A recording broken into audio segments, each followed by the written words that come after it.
Hey y'all, hope you're doing well today. So I'm late today with my video, but it's for a good reason. I actually caught up with a really good friend that I haven't talked to in over a year. And so we shared about an hour and a half Zoom call, and it was awesome to catch up with her. So I hope that you're having a good day too. And, I started my notes earlier today, and it just worked out that I couldn't get to my video until later. And so, as you can see, I'm at home and I'm trying out this light again, this new light that I bought that I shared with y'all last time where I flipped through all the colors.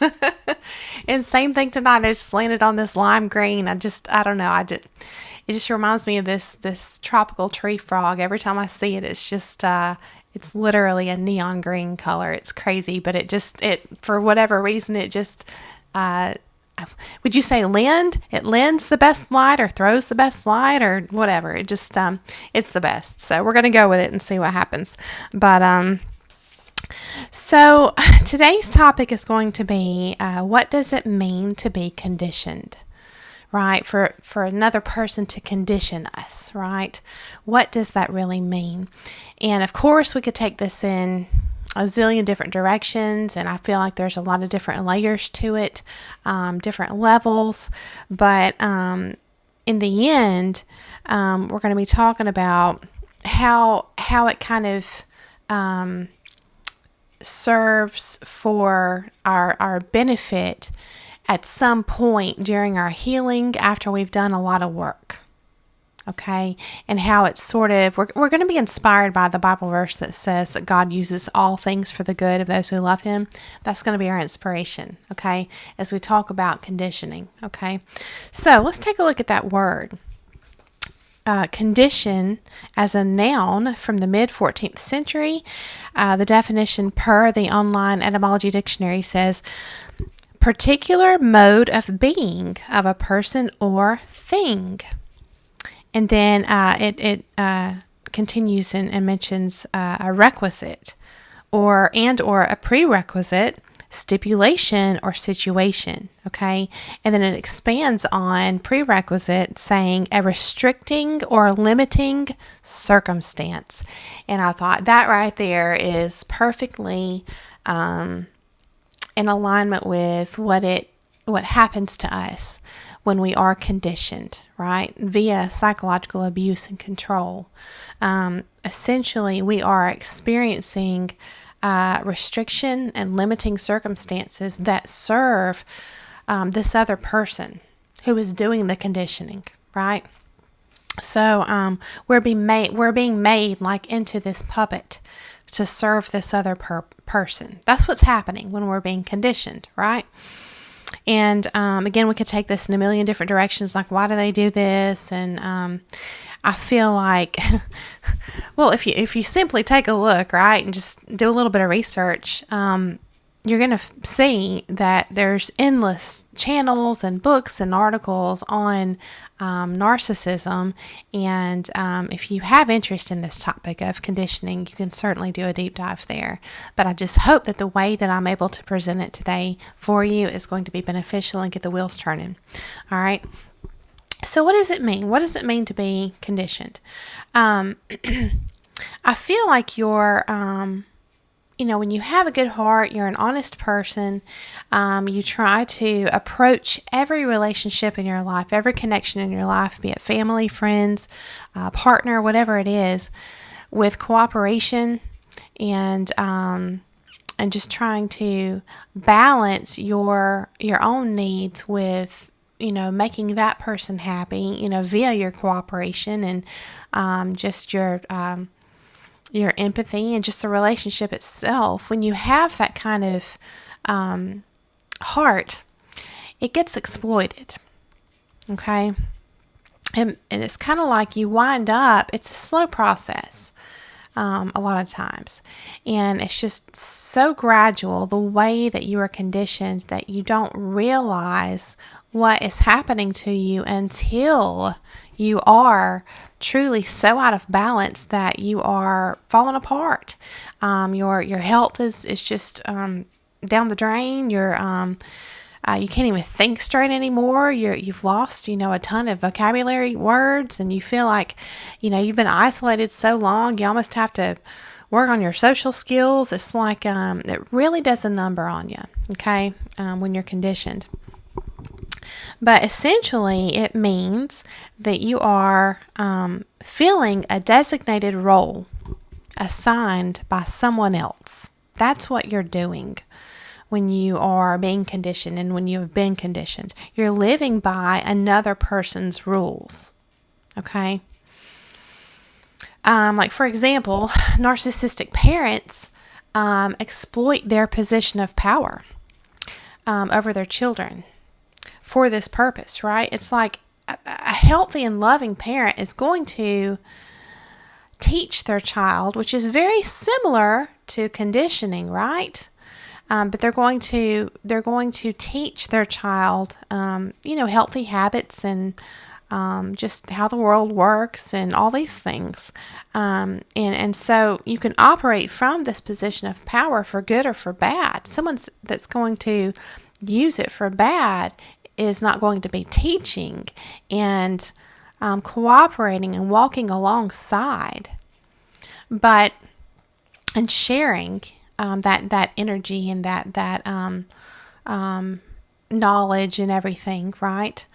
They're going to be exploiting that position of power for conditioning, which again is related to a restricting or a limiting circumstance. Okay, so we're being conditioned to live by another person's rules, but the problem here is that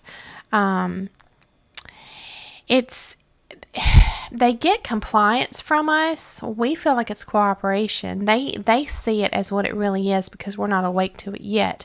They see it as compliance, and we're rewarded for that. And it's just so subtle that it's insidious. And the problem is, it is subtle and insidious because our compliance is largely unconscious. We're framing it as cooperation.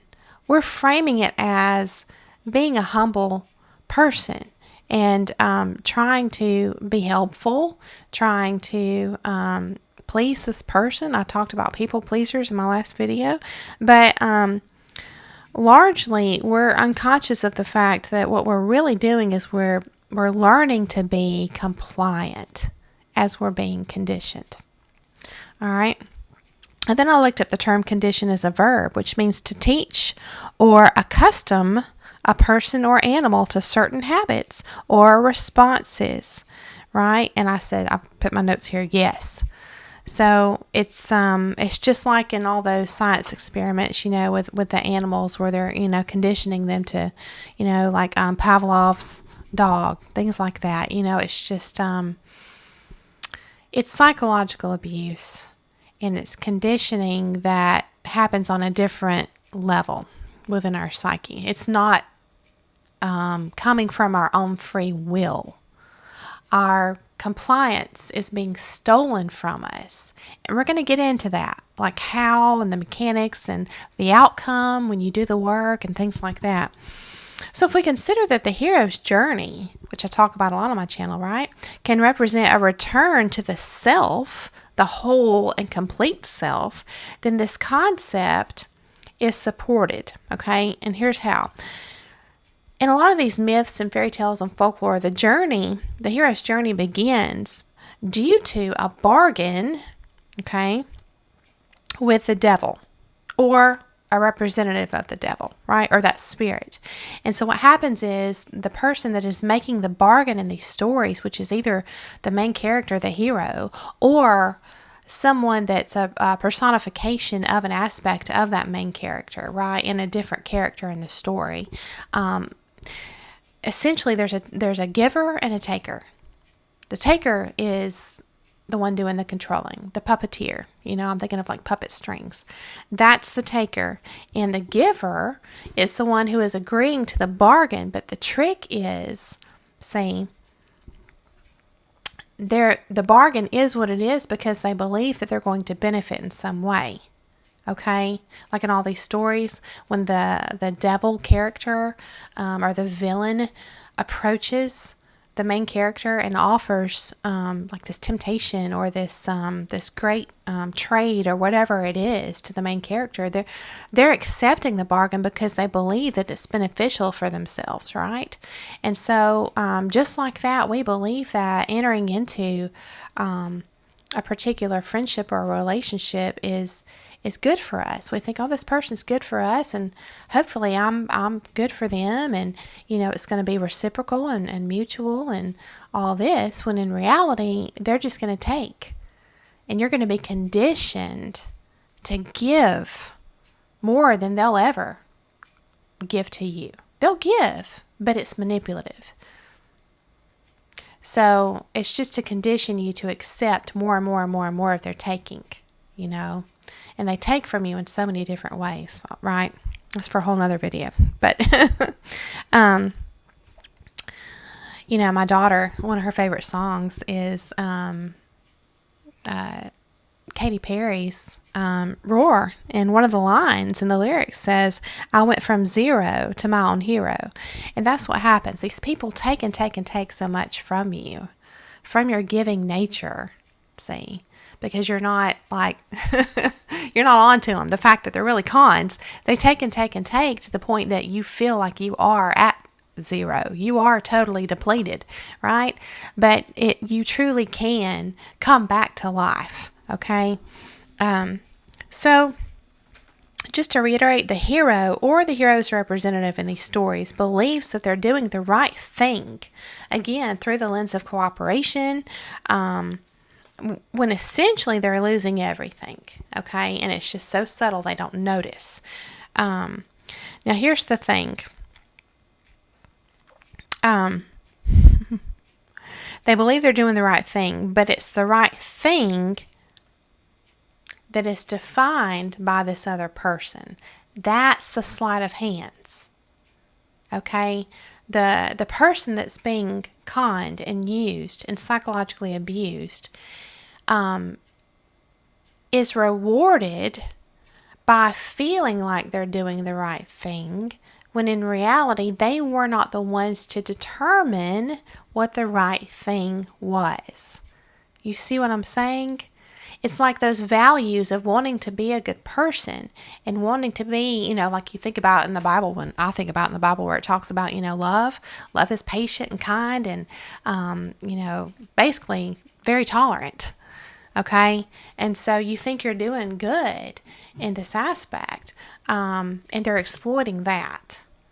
So we have to be the ones to make those definitions of what the right thing is. Okay? So essentially, this is the issue. Okay? What they're doing is they're perpetuating this divide within us. It's essentially ongoing separation from our own rules for living. Okay? Because they're calling the shots. But they make you believe that you are calling the shots on your own initiative. So again, it's kind of like you're a puppet on a string, but you don't know it. You don't see the strings. You think that you're the one making the decision to agree to the bargain when you're not. You've been manipulated to agree to the bargain. Okay, it's all founded on deceit.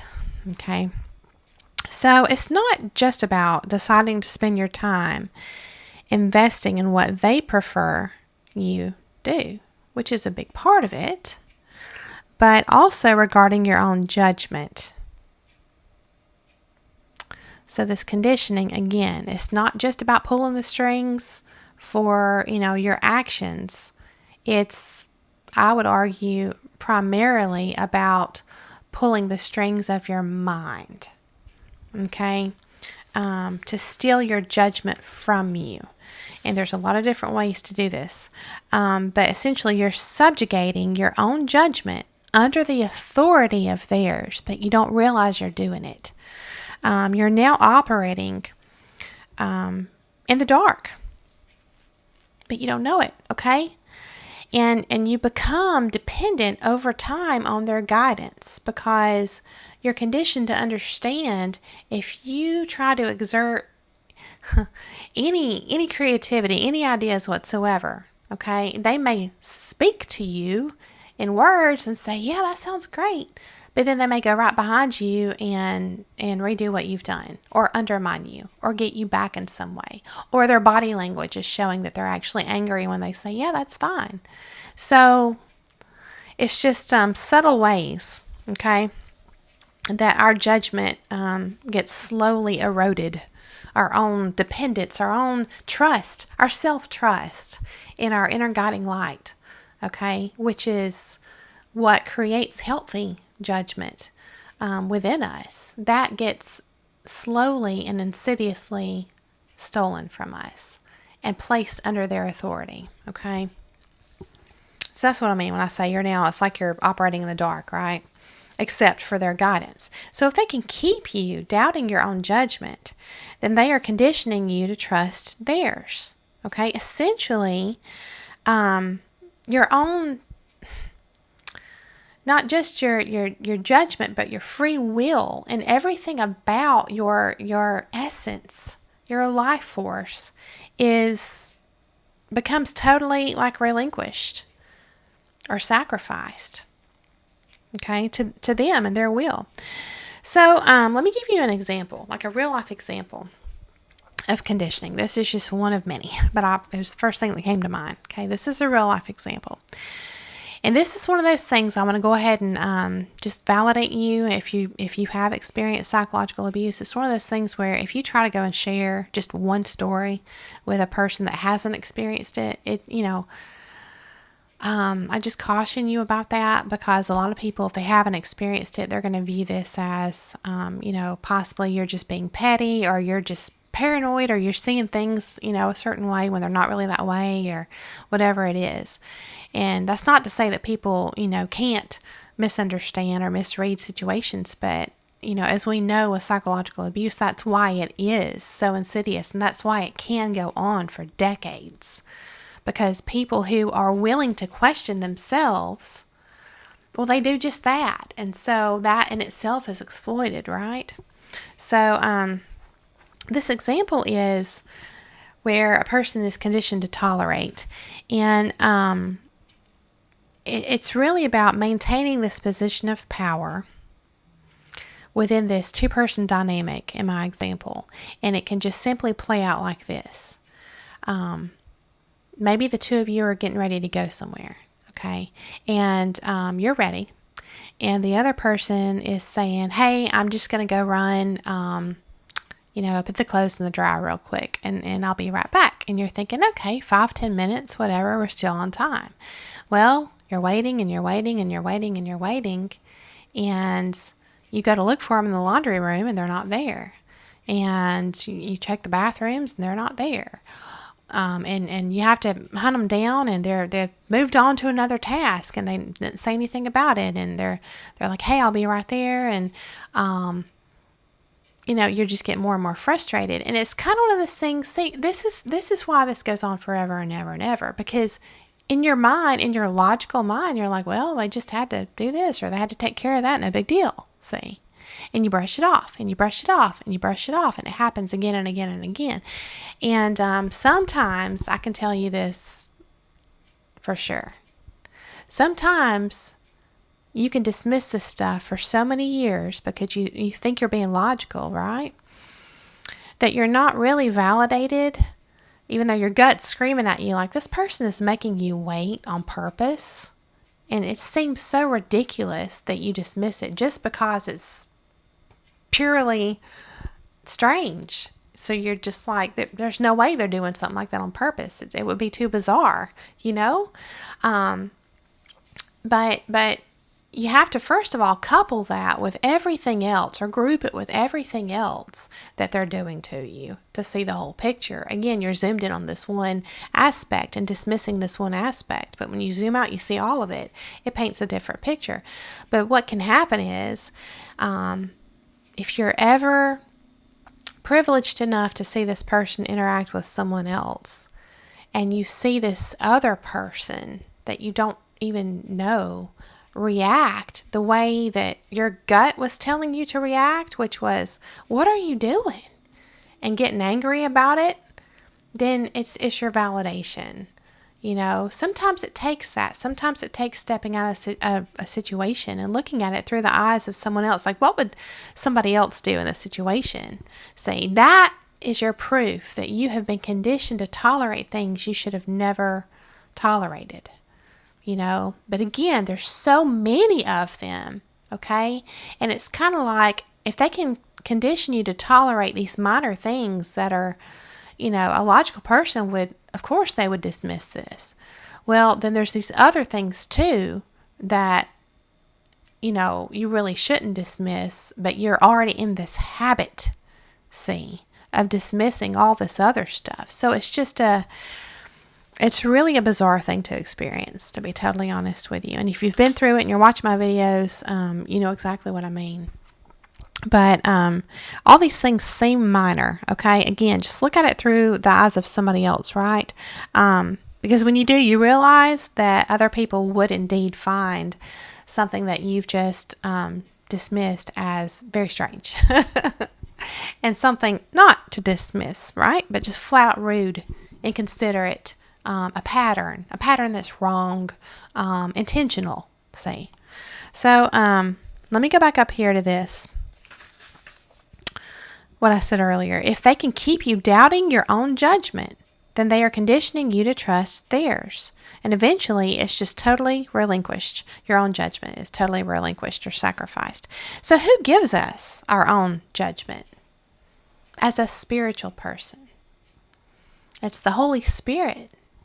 So when someone asks you to trust their judgment over your own, then they're trying to take the place of the Holy Spirit inside of you.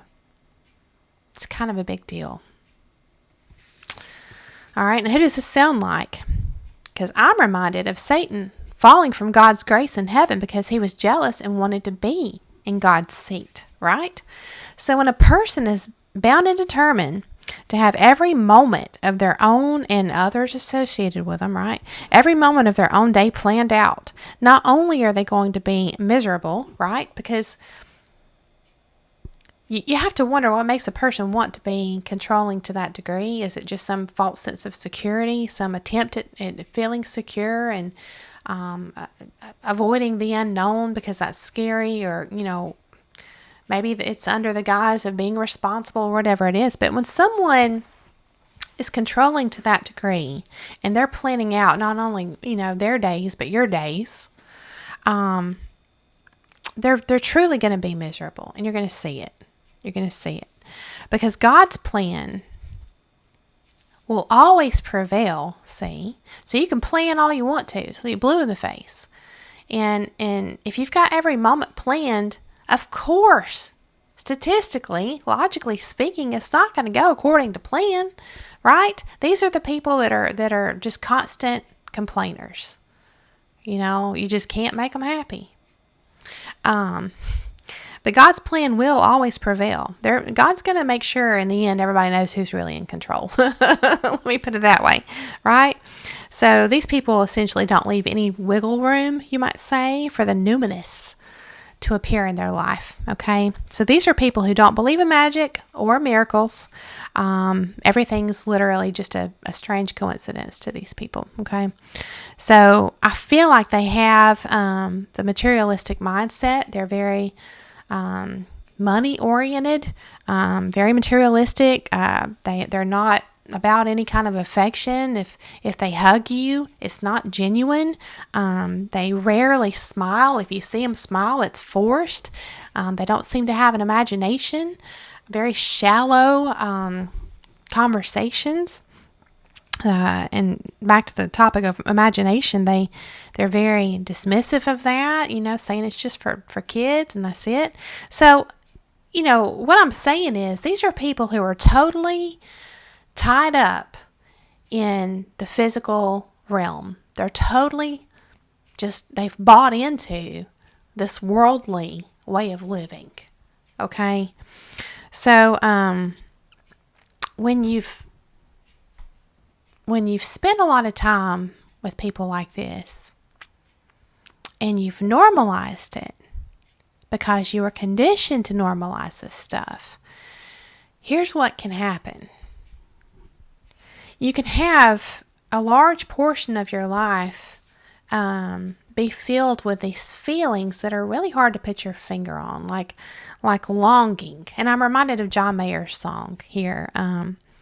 It's where he's singing about something's missing, and I don't know what it is. And he goes through all these things. It's a beautiful song with a lot of emotion, and he's just trying to pinpoint what it is that's missing, and he can't. That's what it's like for you as the victim of psychological abuse. Okay, that's just so subtle you literally don't catch it, right? Because logically, these things, they don't make sense. And logically, you think, well, I have to be misunderstanding. There's no way this grown adult is being petty in that way. So it has to be my misperception. You see what I'm saying? Like, it has to be.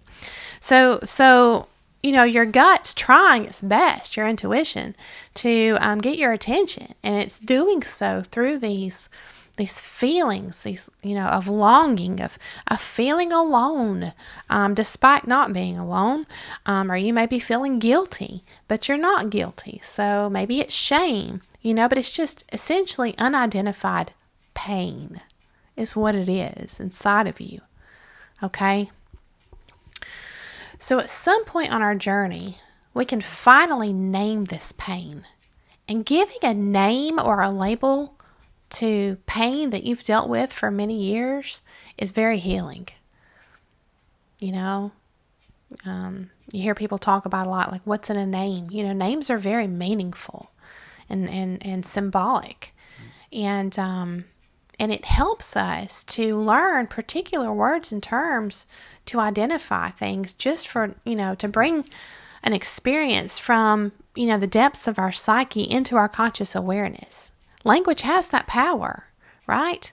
Language is powerful, and it can be used for good or bad, as we know, right?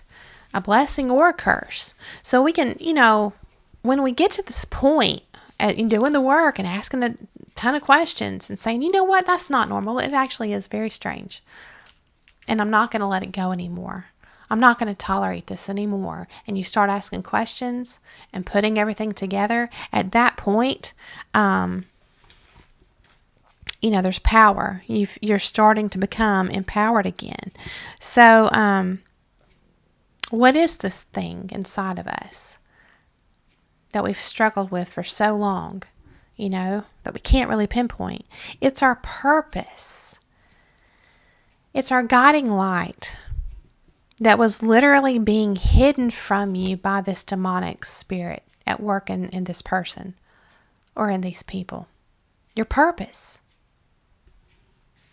It's kind of like Ariel in The Little Mermaid. It's like her voice was stolen. So let me read to you from my Zen book, where it has like a little quote every day here, A Year of Zen. I'm going to read to you today's quote from Walt Whitman. It says, "Why, who makes much of a miracle? As to me, I know nothing else but miracles. Every cubic inch of space is a miracle. Every square yard of the surface of the earth is spread with the same. Every foot of the interior swarms with the same." So let's take a look at miracle as defined in the online etymology dictionary. In the mid-12th century, it was defined as a wondrous work of God. Okay, from the Latin miraculum, an object of wonder, a marvelous event caused by God. And then if you look into the more of the roots of the word, it's related to smiling and laughing. How beautiful is that, right? And I feel like, those things were stolen from us too. Our own judgment, our own ability to trust our own judgment, our ability to think straight, our self-confidence, and even the lightheartedness of being able to just smile and laugh throughout our day. All those things were stolen from us, right? So they're also a great sign when they return of healing and reconnecting to that inner guidance too. So what we learned is this. These people that were doing this work on us, they thought that our inner voice, our inner guiding light that supplies us with our own judgment, they thought that it was human and therefore frail and weak and easy to conquer and destroy, right? But what we learned by going through this process was that it's actually superhuman. Because while we were feeling like we were operating separated from it, because it certainly seemed that way, we lost our sense of direction, like trying to make our way through a forest, at night. It's like we didn't know where we were going, heads from tails, left from right. While we were totally lost and we thought we were disconnected from this inner GPS, you might say, it was busy at work through multiple miracles in our lives. Because you can't defeat God. So what happened? When we were totally brought down, totally separated, and they thought that they were victorious. They thought that they had succeeded in separating us from listening to our intuition. They thought they had gotten to a place of total control, right? What started happening for us? Miracles, right? I'm sure you experienced some if you've come through it. I did. Paths were paved out of nowhere. Doors were opened that were never even there before. We experienced awesome moments of clarity for no apparent reason. And we caught slip-ups. And our vision got clearer and clearer.